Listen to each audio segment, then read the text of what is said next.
Доброе утро, дорогие друзья, товарищи.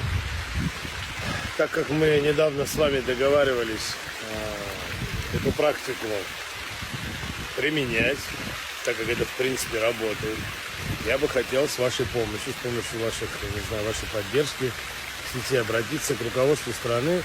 Особенно, еще раз повторяюсь, без подтекста и, в общем, только слабаки и идиоты смогут в этом обращении найти какой-то подвох и так далее.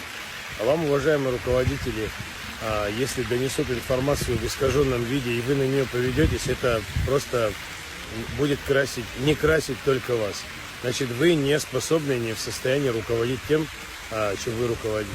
Я обращаюсь к руководству госавтоинспекции республики, в первую очередь республики и столицы. Пожалуйста, на пешеходных переходах, если вы смогли изыскать средства, повесить, установить камеры по всему шоссе, по всей протяженности республики, на основных хотя бы пешеходных переходах установите, пожалуйста, камеры. Ребята, это невозможно. Пешеходы, они просто бегут. Просто они убегают, аж пятки горят. Невозможно. Просто наехал на зебру, штраф. Не пропустил пешеход с коляской, неважно, штраф. Только так можно остановить наших автомобилистов. Я вам скажу то, что мной давно изучено. Абхазца даже административным водворением в изолятор не припугнешь, он будет повторять. А вот штраф, взять и отдать деньги, условно говоря, никуда, это очень сильно действует на наше общество.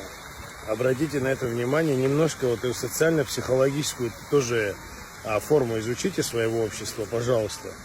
Я вас очень прошу, я Эрик Микай, гражданин Абхазии, без приводов, человек, который любит свою страну, свои города и свою республику, обращается к вам, надеется на поддержку таких же граждан, как он, установить в срочном порядке камеры хотя бы на основных пешеходных переходах центральных улиц столицы Абхазии, города Сухум. Спасибо и удачи.